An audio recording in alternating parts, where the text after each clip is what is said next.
Hello everyone, welcome to my YouTube channel profoundly physicist. So आज की video में we will discuss answer key along with solutions of yesterday's paper. Because कल हुआ था paper master cadre science का, तो उसमें जो फिज़िक्स का पोर्शन है, ठीक है, तो उसके आंसर की एंड सोल्यूशन हम आज की वीडियो में डिस्कस करेंगे। सो जब मैंने आप सबसे स्ट्रैटेजी डिस्कस की थी दैट कैसे आप प्रिपरेशन करो फिज़िक्स की to score good marks, first thing जिस पर मैंने स्ट्रेस दिया था that is previous year papers, right. तो प्रीवियस ईयर पेपर्स को ज़रूर आपको एनालाइज करना चाहिए। This is something I have told you all, और ऐसा ही हुआ है। अगर आप क्वेश्चन पेपर देखो तो जो मेरिटोरियस फिज़िक्स का पेपर हुआ है अभी रिसेंट, उसमें से 11 क्वेश्चन आए हुए पेपर में। So can we imagine 11 question, मतलब 11 मार्क्स स्ट्रेट आपके, अगर आपने सिर्फ जो मेरिटोरियस फिज़िक्स का पेपर उसको अच्छे से स्टडी किया होगा। सो अलॉन्ग विद दिस एक पैटर्न भी फॉर्म हुआ है, बिकॉज जो रीसेंट पेपर हुआ था in this year master cadre का, तो उस पेपर में सारे क्वेश्चंस न्यू थे, कोई क्वेश्चन प्रीवियस ईयर से नहीं आया हुआ था। बट जब हमने मेरिटोरियस का पेपर देखा जो कि उसके बाद हुआ था, उसमें ऑलमोस्ट 5-6 क्वेश्चंस जो हैं वो मास्टर कैडर के पेपर के आए हुए थे। और जो अब पेपर हुआ है मास्टर कैडर का, लाइक जो बैकलॉग वाला पेपर है, तो उसमें से मेरिटोरियस के पेपर में से क्वेश्चंस आए हुए हैं।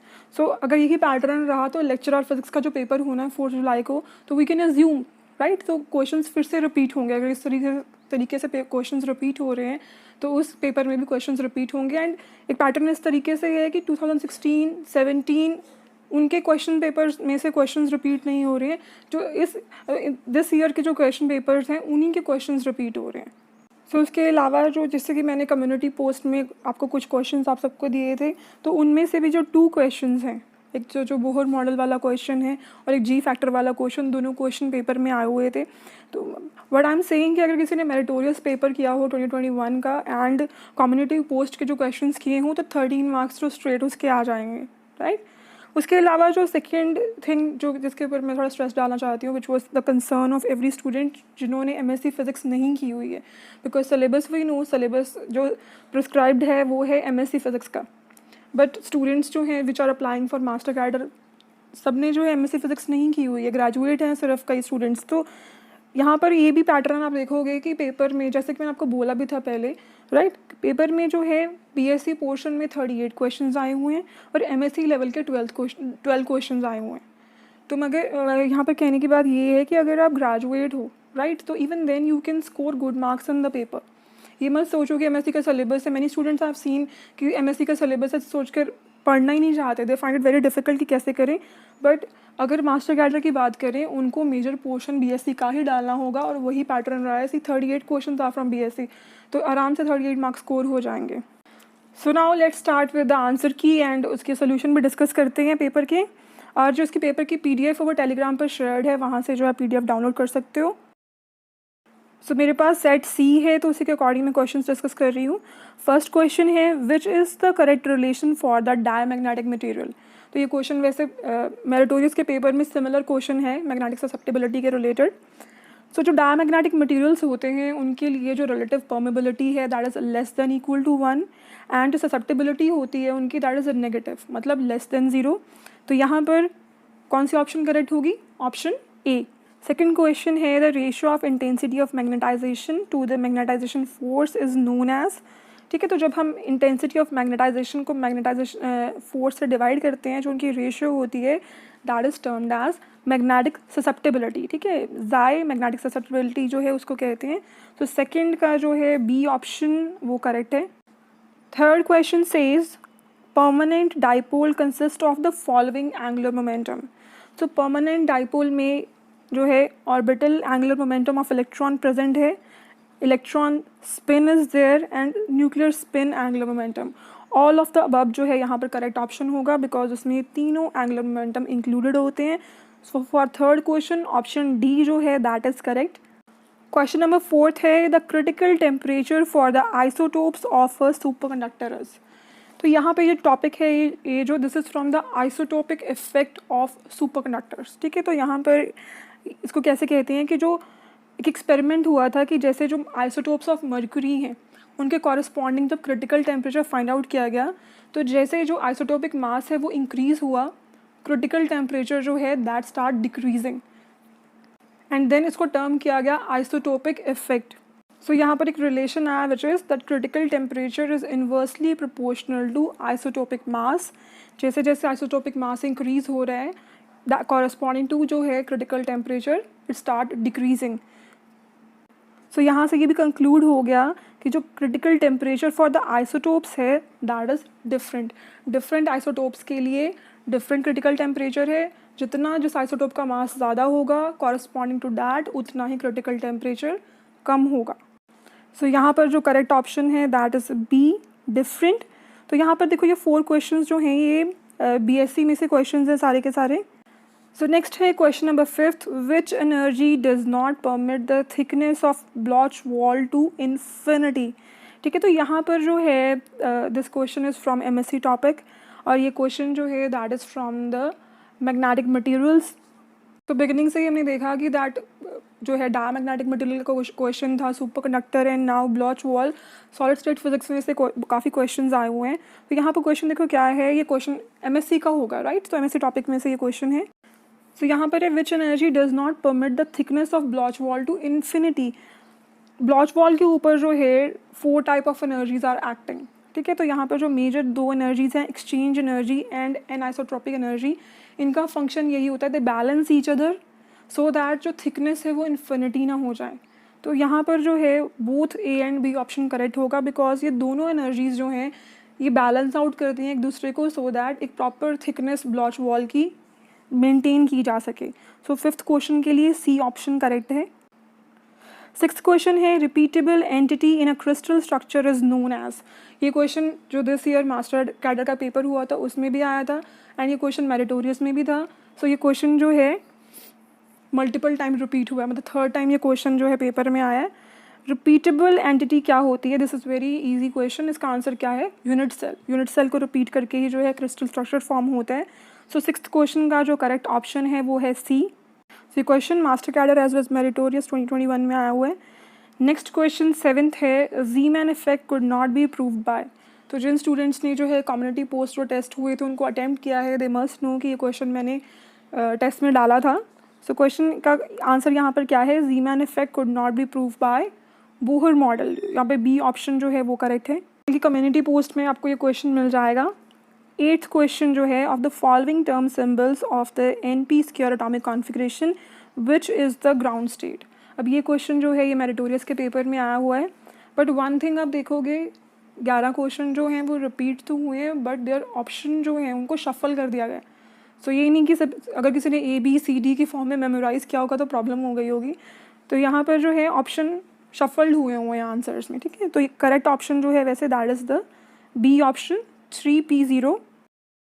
सो next question is based on Lande's g factor. ये क्वेश्चन जो है मैंने आपको कम्युनिटी पोस्ट में भी डाला था, वहाँ पे भी ये क्वेश्चन प्रेजेंट था और मेरिटोरियस में भी जी फैक्टर के रिगार्डिंग क्वेश्चन आया हुआ है। तो ये बहुत ईजी है। इसका आंसर जो है फाइंड आउट करने के लिए we will make use of this formula.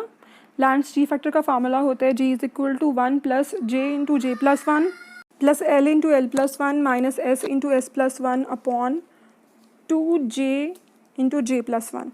3P1 है मतलब S की वैल्यू है 1, L की वैल्यू है 1 एंड J की वैल्यू भी है 1। जब आप 1 1 1 सब्स्टिट्यूट करोगे तो G की जो वैल्यू है वो आ जाएगी 3/2। सो यहाँ पर जो बी ऑप्शन है 9th क्वेश्चन के लिए that is the correct option. उसके बाद जो 10th 11th 12th क्वेश्चन है ये तीनों क्वेश्चन मेरिटोरियस में आए हुए हैं, उसी पेपर के क्वेश्चन हैं ये। 10th क्वेश्चन जो है वो मास्टर कैडर 2020 का पेपर 2021 का जो पेपर है उसमें भी आया हुआ है। सो क्वेश्चन देखो क्या है, the perturbation due to magnetic field is given by, इसका करेक्ट ऑप्शन है ए -μ.b। 11th क्वेश्चन है which series of the hydrogen spectrum has a wavelength in the visible range, इसका आंसर है B Balmer series. 12th question है alpha decay illustrate the importance of the phenomenon of, इसका correct option है A quantum mechanical tunnelling. तो तीनों questions जो हैं they are from the recent paper of meritorious physics. So next question देखो कितने easy questions हैं यहाँ पर 13 14 15 16। सो जो जिन बच्चों को लगता है कि पेपर का लेवल टफ था, आप देखो पेपर में क्वेश्चंस जो हैं बहुत ईजी भी आए हुए हैं राइट। कुछ क्वेश्चंस जो हैं आपको डिफ़िकल्ट लगे हैं वो सिर्फ मेरिटोरियस के पेपर के क्वेश्चंस हैं। जिस बच्चे ने उस पेपर को जो है एनालाइज किया हो, स्टडी किया हो, तो उसके लिए तो सारा क्वेश्चन पेपर बहुत आसान है, सारे क्वेश्चंस बहुत ईजी हैं। सो 13 क्वेश्चन देखो क्या है, which type of radio active emitter has longest half life. 13 question भी सेम वही है, ये मास्टर कैडर में भी आया हुआ है, फिर मेरिटोरियस में आया एंड ये थर्ड टाइम रिपीट हुआ है इस पेपर में। सो इसका आंसर जो है that is D, none of the above. ठीक है, तो डी ऑप्शन 13 क्वेश्चन का करेक्ट है। नेक्स्ट क्वेश्चन है which nuclide is parent for a decay series. तो यहाँ पर जो करेक्ट ऑप्शन है वो है ए, यूरेनियम। यूरेनियम का जब रेडियो एक्टिव डिके होता है it emits thorium and along with that alpha particle में ये डिके हो जाता है। ठीक है, तो यहाँ पर देखो जो यूरेनियम है that is a parent nuclei, तो यहाँ पर जो ए ऑप्शन है uranium that will be the correct option.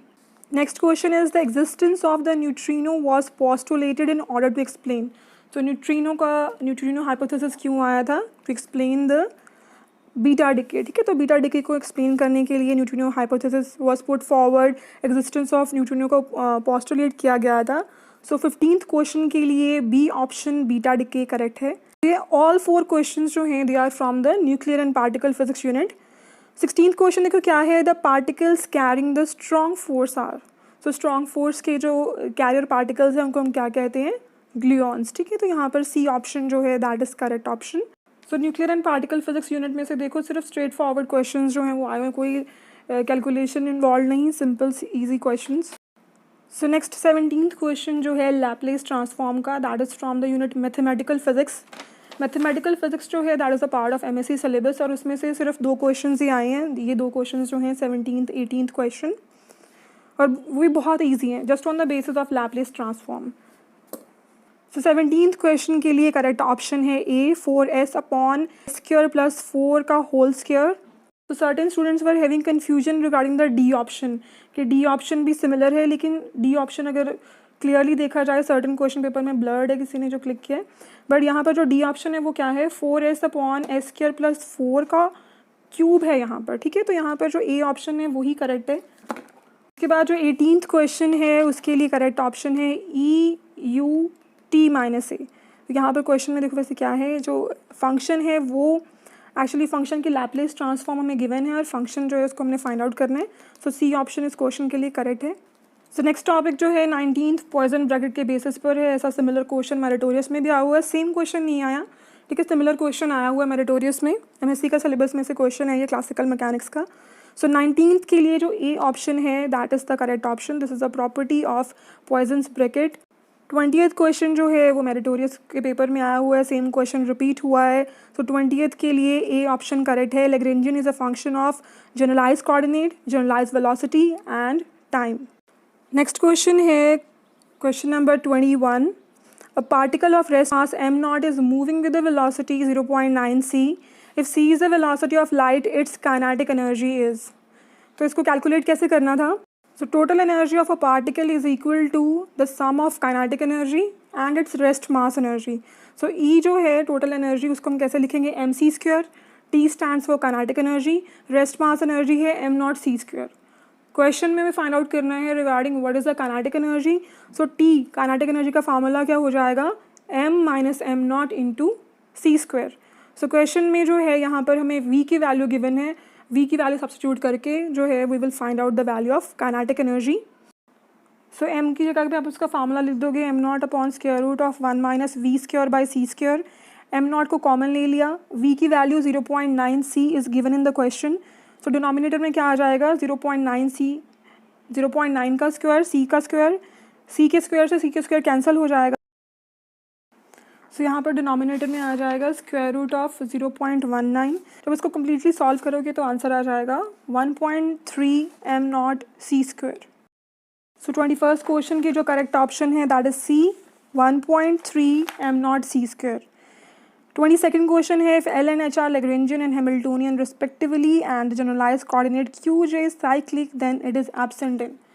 सो अगर कोई कोऑर्डिनेट जो है साइक्लिक होता है it means it is ignorable coordinate, it means Lagrangian and Hamiltonian उस पर नहीं डिपेंड कर रहे हैं, इट मीन्स साइक्लिक कोऑर्डिनेट क्या होगा, वो एब्सेंट होगा Lagrangian as well as Hamiltonian में। सो यहाँ पर C option both L and H जो है, sorry B option and both L and H जो है वो करेक्ट होगा, बिकॉज अगर वो साइक्लिक कोऑर्डिनेट है वो L एंड H में नहीं प्रेजेंट है, ठीक है, तो वो that will B absent in both of them. तो यहाँ पर बी ऑप्शन करेक्ट होगा। 23rd क्वेश्चन जो है that is from the meritorious paper. जब मैंने आपको मेरिटोरियस फिजिक्स के आंसर की डिस्कस की आपके साथ, तो वहाँ भी मैंने सॉल्व किया है। तो इस ऑप्शन जो क्वेश्चन है इसका correct option that is B, m is equal to half n is equal to 2। ठीक है, तो इस तरीके से जो इस क्वेश्चन को सॉल्व करना है, वहाँ पर उस वीडियो में मैंने इसको अच्छे से एक्सप्लेन किया हुआ है, तो आप चेक कर लेना। Next question 24th again from the meritorious physics paper 2021। So इस क्वेश्चन के लिए जो करेक्ट ऑप्शन है that is B, Poisson bracket Q P जो है commutator that is equal to 1। B option जो है वो करेक्ट है। 25th क्वेश्चन की करेक्ट ऑप्शन है ए, माइनस ई रेज्ड पावर क्यू माइनस 1 का होल स्क्वायर टैन पी। सो इस तरीके से इसको सॉल्व करना है। क्वेश्चन में गिवन है it is a canonical transformation, it means for this जो पॉइजन ब्रैकेट्स हैं दे आर इनवेरिएंट। और यहाँ से जो है generating function F, first option इसको पुट करके हम देख लेंगे कि क्या ये इस कंडीशन को सेटिस्फाई कर रहा है। तो जैसे आप इसको सब्स्टिट्यूट करोगे, देखो यहाँ पर आंसर जो है 1 आ रहा है, it means it is satisfying it. और यही जो है A option that is the generating function. So question number 26 है total force in Newton acting on a body of mass 5 kilogram relative to a coordinate system moving vertically upwards on earth with an acceleration of 5 meter per second square. So force will be equal to mg plus ma. तो यहाँ पर g जो है acceleration due to gravity is 9.8, a acceleration given है, तो clearly जो answer है that will be equal to 74 Newton. तो 26 क्वेश्चन के लिए बी ऑप्शन 74 करेक्ट है। 27 क्वेश्चन है मेनी वर्ल्ड्स इंटरप्रिटेशन। सो इस क्वेश्चन के लिए जो सी ऑप्शन है that is the correct option, that all possibilities of a quantum wave function become alternate realities. So this topic means parallel universe. ठीक है, तो एक कॉन्सेप्ट है कि यहाँ पर जो है यूनिवर्स, पैरेलल यूनिवर्स भी एग्जिस्ट करते हैं, राइट। तो जैसे कोई somebody has certain options in the mind, जैसे मैंने सोचा था कि आंसर की कल बनाऊंगी कि आज बनाऊं कि नहीं बनाऊं, लेट द ऑफिशियल आंसर की कम्स। ठीक है, तो इस तरीके से कितनी ऑप्शंस थी माइंड में, तो इस तरीके से यहाँ पर ये कंसिडर किया जाता है कि पैरेलल यूनिवर्स भी एग्जिस्ट करते हैं, जहाँ पर शायद एक किसी यूनिवर्स में मैंने आंसर की कल बना दी होगी, इस यूनिवर्स में मैंने आंसर की आज बनाई है, और शायद किसी यूनिवर्स में मैंने आंसर की नहीं बनाई होगी, राइट। तो इस तरीके से क्वांटम मैकेनिक्स का कॉन्सेप्ट है पैरेलल यूनिवर्स का, ऑल्टरनेट रियलिटीज़ का। मीन्स हर एक यूनिवर्स में आप एक अलग अलग रियलिटी को चूज़ करते हो, तो इसके बेसिस पे बहुत ज़्यादा मूवीज़ भी बनी हुई हैं, आप मूवी भी देख सकते हो। 28 क्वेश्चन बहुत ईजी है, क्वांटम मैकेनिक्स का क्वेश्चन जो है। Heisenberg uncertainty principle tells us that position and momentum of a particle cannot be measured simultaneously with exact precision. So 28 का D ऑप्शन करेक्ट है। 29th question the terminal count of modulus 13 binary counter is, तो यहाँ पर D option जो है that is correct 1100। 30th question है with the increase in the intensity of light resistance of LDR light dependent resistor is, तो जैसे ही जो है इंटेंसिटी ऑफ लाइट इंक्रीज़ करती है, इन दैट केस रेजिस्टेंस जो है वो डिक्रीज़ कर जाती है और करंट फ्लो इंक्रीज़ कर जाता है। तो 30th के लिए B option decrease is correct option. 31st question is when light waves move from water into air which one of the following properties remains unchanged, तो यहाँ पर जो करेक्ट ऑप्शन है that is B frequency. 32 question है the frequency of red light of wavelength is 6800 angstrom. So यहाँ पर हमें wavelength mentioned है and we need to find out the frequency. Formula क्या होता है फ्रीक्वेंसी के लिए, nu is equal to c by lambda. So formula for frequency is nu is equal to c by lambda. C की value होती है 3 × 10⁸, lambda की value question में गिवन है 6800 एंगस्ट्रॉम, मीन 6800 × 10⁻⁻10, और जब आप इसको कैलकुलेट करोगे आंसर आ जाएगा C option 4.4 × 10⁻14 hertz. 33rd question है photons the quanta of EM wave have momentum that is, तो मोमेंटम है उसके रिगार्डिंग कौन सी जो प्रॉपर्टी है वो करेक्ट है। सो क्वेश्चन में हमें फ्रीक्वेंसी एंड वेवलेंथ ही पूछा गया है। मोमेंटम देखो आप क्या होता है, momentum is equal to h/λ, it means momentum is inversely related to wavelength and momentum is equal to h/c, means momentum is directly related to frequency. तो अब देखते हैं कौन सी ऑप्शन जो करेक्ट हो जाएगी। फर्स्ट ऑप्शन क्या कहती है, proportional to its frequency. Second option says inversely proportional to frequency. Third option says directly proportional to wavelength. तो क्वेश्चन में हमने देखा था क्या था यहाँ पर, मोमेंटम जो है that is directly proportional to frequency and inversely proportional to wavelength. So यहाँ पर जो ए ऑप्शन है वो करेक्ट हो जाएगी। क्वेश्चन नंबर 34 है the characteristic impedance of vacuum और फ्री स्पेस। ठीक है, तो ये कांस्टेंट होता है विच इज़ 377 ओम। तो यहाँ पर नियर अबाउट 373 ओम गिवन है जो कि है ऑप्शन बी। 35th क्वेश्चन है कि वो कौन सा एलईडी है जिसकी जो लाइट है it falls into the visible range. तो यहाँ पर दो मटेरियल्स हैं, दो सेमीकंडक्टर मटेरियल है जिनको हम एलईडी की फॉर्म में यूज़ करते हैं। One is gallium arsenide, second is gallium phosphide. जो गैलियम आर्सेनाइड है जो उसकी लाइट है that falls into the infrared region, लेकिन जो गैलियम फॉस्फाइड है उसकी लाइट जो है that falls into the visible region. तो यहाँ पर C option gallium phosphide correct है। नेक्स्ट क्वेश्चन है 36 the sheet resistance of semiconductor has a unit of. Sheet resistance जो है उसको थिन फिल्म जब होती है फिल्म की रेजिस्टेंस की फॉर्म में उसको फाइंड आउट करते हैं। तो इसका करेक्ट ऑप्शन जो है that is a ohm per square. 37th question again ये मेरिटोरियस का क्वेश्चन है, रिपीट हुआ क्वेश्चन है ये। Silicon dioxide is used in MOSFET. तो इसको क्यों यूज़ करते हैं, B option is correct, to increase the input impedance. Next question है in a full wave rectifier circuit using two diodes the ripple factor is, so here B option 0.482 is correct. 39th question है the SI unit of op amp operational amplifier slew rate are. ठीक है, तो स्लू rate के जो unit होती हैं they are volt पर micro second. तो यहाँ पर जो ए ऑप्शन है वोल्ट पर सेकेंड वो करेक्ट है। 40th क्वेश्चन में यहाँ पर देखो एमिटर करंट है, collector current and base current, और हमें बताना है कौन सा रिलेशन करेक्ट है। So we know that emitter current is equal to the sum of base current and collector current. So here option B is correct. IE is equal to IB plus IC. Question number 41. FET is a, तो ये question तो multiple times I guess जो है channel पर discuss किया हुआ है मैंने। सो FET जो होता है that is a voltage control device. B option that is the correct one. Next question कितना इजी है देखो, 42 क्वेश्चन क्या है, a gate with only one input and one output is. ठीक है, तो ये तो कितना इजी क्वेश्चन है, इसका करेक्ट ऑप्शन है C not gate. So next question में जो है वी हैव यहाँ पर कॉपर जो कि एक मेटल है दैट इज़ गिवन, और एक सेमीकंडक्टर है जर्मेनियम, दोनों का टेम्परेचर डिक्रीज़ किया है। तो वी नीड टू टेल कि रेजिस्टेंस कैसे इफेक्ट होगी। तो मगर जैसे कि यहाँ पर कॉपर एक मेटल है, अगर उसका टेम्परेचर डिक्रीज़ करोगे तो what will happen to resistance, and in case of germanium जब टेम्परेचर डिक्रीज़ होगा तो रेजिस्टेंस कैसे चेंज होगी।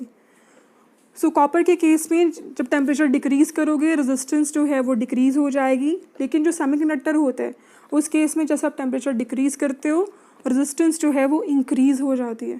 जैसे हमने देखा ना कि जैसे 0 केल्विन के ऊपर हम कहते हैं इंट्रिंसिक सेमीकंडक्टर है, सारे के सारे इलेक्ट्रॉन्स हैं वो बाउंड हैं।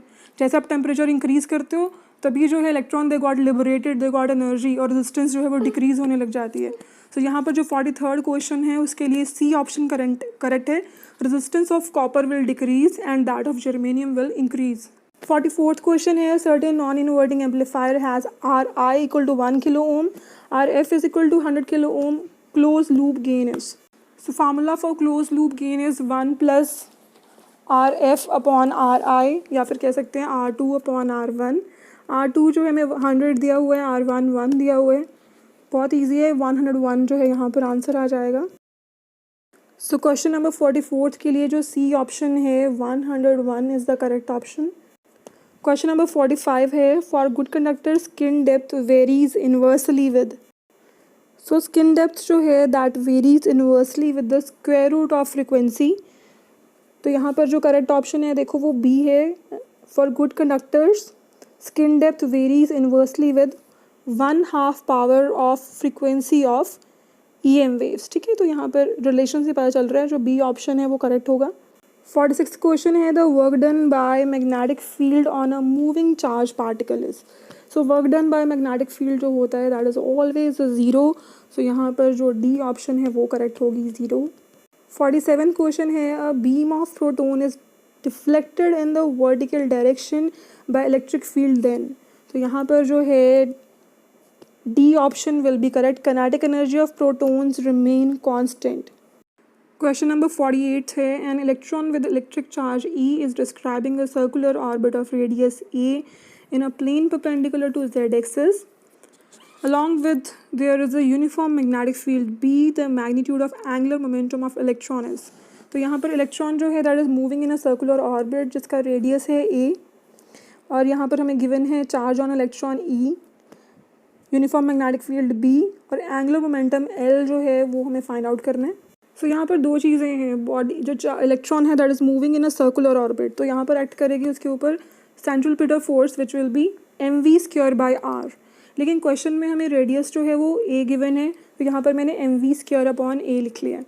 सेकेंड थिंग है उसके ऊपर मैग्नेटिक फील्ड एक्ट कर रहा है. जो मैग्नेटिक फोर्स होती है दैट इज़ QVB.